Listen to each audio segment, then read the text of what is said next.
العلم هو النور الهادي والمفتاح لكل الخير من يريد الله به خيرا. بسم اللہ الرحمن الرحیم. عزیز طلباء اور سامعین، السلام علیکم ورحمۃ اللہ وبرکاتہ. ترجمہ قرآن کا سبق ہم پڑھ رہے ہیں اور سورہ بقرہ کے 12 رکوع ہم نے مکمل کر لیا ہے. سورہ بقرہ کا جو 12 نمبر کا رکوع ہے اس کی ہم نے تلاوت، ترجمہ، لغوی، صرفی، نحوی تحقیق دیکھ لیا ہے گزشتہ 2 دنوں میں، اور ایک آیت کا خلاصہ اور شان نزول بھی ہم نے دیکھا تھا. آج کا ہمارا 29واں سبق ہے. ہم چاہتے ہیں کہ آج کے 29ویں سبق میں ہم اسی رکوع نمبر 12 کا خلاصہ اور مراد آیات دیکھ لیتے ہیں، چند آیات کی. تو اولاً ہم رکوع نمبر 12 کی تلاوت کر لیتے ہیں چند آیات کی، اس کے بعد انشاءاللہ مراد آیات اور خلاصہ ہم سنیں گے. شروع کرتے ہیں. اعوذ باللہ من الشیطان الرجیم، بسم اللہ الرحمن الرحیم. قل من كان عدوا لجبريل فإنه نزله على قلبك بإذن الله مصدقا لما بين يديه وهدى وبشرى للمؤمنين. من كان عدوا لله وملائكته ورسله وجبريل وميكال فإن الله عدو للكافرين. وَلَقَدْ أَنزَلْنَا إِلَيْكَ آيَاتٍ بَيِّنَاتٍ وَمَا يَكْفُرُ بِهَا إِلَّا الْفَاسِقُونَ. صدق اللہ العظیم. یہ رکوع کی ابتدائی آیات، ان ابتدائی آیات کا ایک شان نزول ہے. گزشتہ سبق میں بھی ہم نے اس کا شان نزول سنا تھا، پھر ہم اسے دوہرا لیتے ہیں، اعادہ کر لیتے ہیں اور آگے کی چند آیات کا خلاصہ اور مراد آیات بھی دیکھ لیتے ہیں. قل من کان عدوا لجبریل، ان ابتدائی آیات کا شان نزول یہ ہے کہ ایک مرتبہ جب حضور پاک صلی اللہ علیہ وسلم نے یہودیوں سے یہ کہا کہ حضرت جبریل علیہ السلام وہ مقرب فرشتے ہیں جو وحی لے کر آتے ہیں، وحی لے کر نازل ہوتے ہیں، تو یہ سن کر یہودیوں نے آپ صلی اللہ علیہ وسلم سے کہا کہ جبریل علیہ السلام سے تو ہماری دشمنی ہے، ہماری عداوت ہے، وہ ہمارے دشمن ہیں، اس لیے کہ جبریل علیہ السلام نے ہماری قوم پر، ہمارے باپ دادا پر واقعات ہائلہ، خطرناک واقعات اور مشکل احکامات کو اتارا ہے، لایا ہے، اس لیے ان سے ہماری عداوت ہے، دشمنی ہے. اور حضرت میکائیل تو یہ خوب ہے، اچھے ہیں کہ ان کے ذمے بارش برسانا اور مخلوق کو روزی پہنچانا یہ ذمہ داری ہے، اس لیے وہ ایک اچھے فرشتے ہیں اور ان سے ہماری دوستی ہے. لہذا حضرت جبریل علیہ السلام سے چونکہ ہماری عداوت ہے اور وہ وحی لے کر آتے ہیں، قرآن لے کر نازل ہوتے ہیں، اس لیے ہم قرآن پر ایمان نہیں لائیں گے اور ہم اس وحی کو نہیں مانیں گے. اس موقع پر اللہ تعالیٰ نے یہودیوں کے رد میں یہ آیت نازل فرمائی کہ قرآن کے نزول کو اور قرآن کے نازل ہونے کو جبریل علیہ السلام سے عداوت کا کیا تعلق ہے؟ جبریل علیہ السلام تو ہمارے حکم کے تابع ہیں، سفیر محض ہے، ان کا کام صرف وحی لانا ہے، یہ کلام تو ہمارا کلام ہے. اس لیے ان یہودیوں کو اللہ کے کلام پر ایمان لانا چاہیے.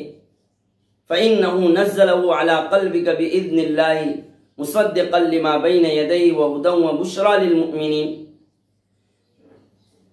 اور پھر آخر میں اللہ تعالیٰ نے فیصلہ کن بات یہ بھی فرما دیا کہ من کان عدوا للہ وملائکتہ ورسلہ وجبریل ومیکال، کہ جو کوئی بھی اللہ کے پیغمبروں سے، اللہ تعالیٰ کے فرشتوں سے دشمنی رکھے گا، عداوت رکھے گا، تو پھر اللہ تعالیٰ بھی کافروں کا دشمن ہے، اللہ تعالیٰ کو بھی پھر کافروں سے عداوت ہے۔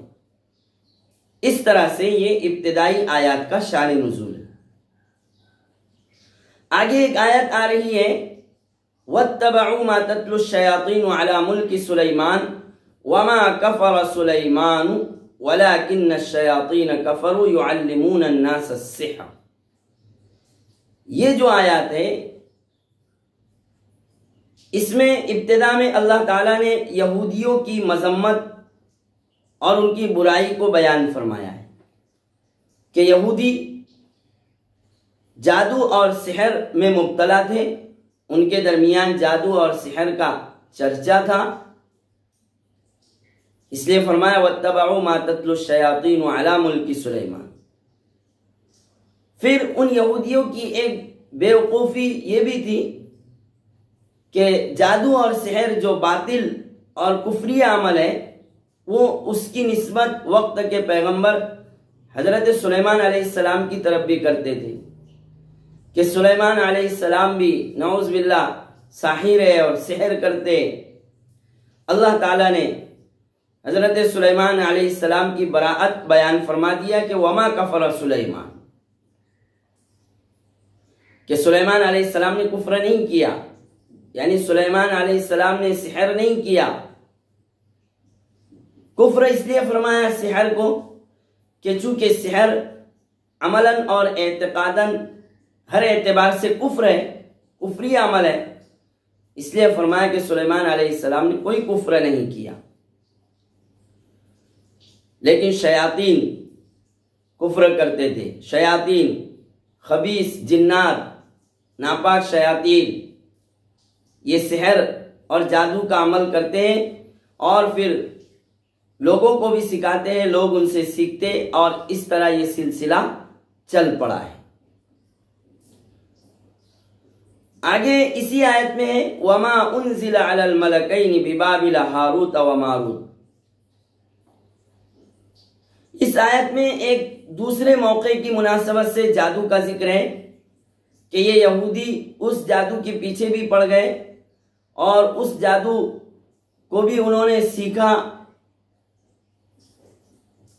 اس آیت کی وضاحت اس طرح ہے کہ ایک زمانے میں جس کے متعلق حضرت مفتی شفیع صاحب رحمۃ اللہ علیہ فرماتے ہیں کہ اس زمانے کی کوئی تحقیق اور تعیین سامنے نہیں آئی کہ اس زمانے میں جادو کا چرچا بہت زیادہ تھا، جادو پر لوگ بہت زیادہ عمل کرتے تھے، اور سحر اور جادو اور وحی کے درمیان انہیں اشتباہ ہو گیا تھا، اتنا زیادہ وہ جادو اور سحر میں مبتلا تھے، یہاں تک کہ بعض مرتبہ وہ جادو اور سحر کو وحی سے بھی زیادہ سمجھتے تھے اور وحی پر ترجیح دیتے تھے۔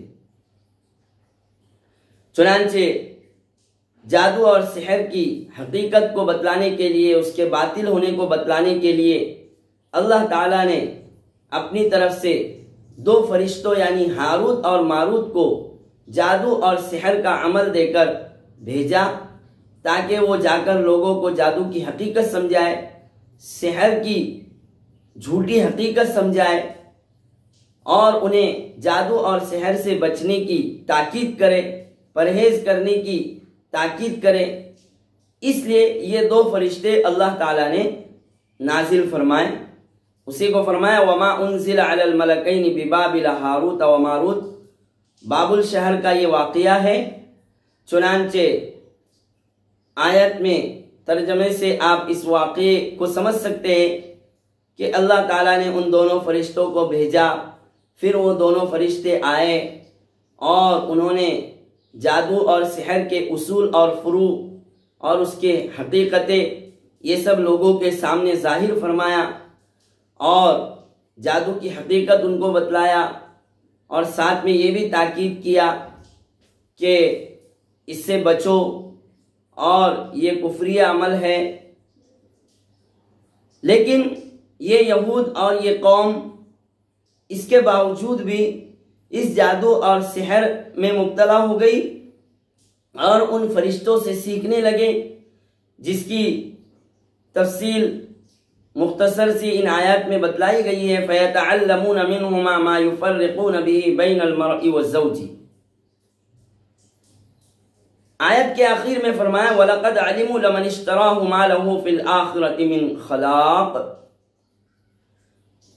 اس آیت میں یہود کے متعلق یہ بتلانا چاہ رہے اللہ تعالیٰ کہ یہود تمام باتوں کو، تمام حقیقتوں کو جاننے اور سمجھنے کے باوجود، سچ اور جھوٹ کو جاننے اور سمجھنے کے باوجود الٹا عمل کرتے تھے، برخلاف عمل کرتے تھے، غور و فکر سے کام نہیں لیتے تھے۔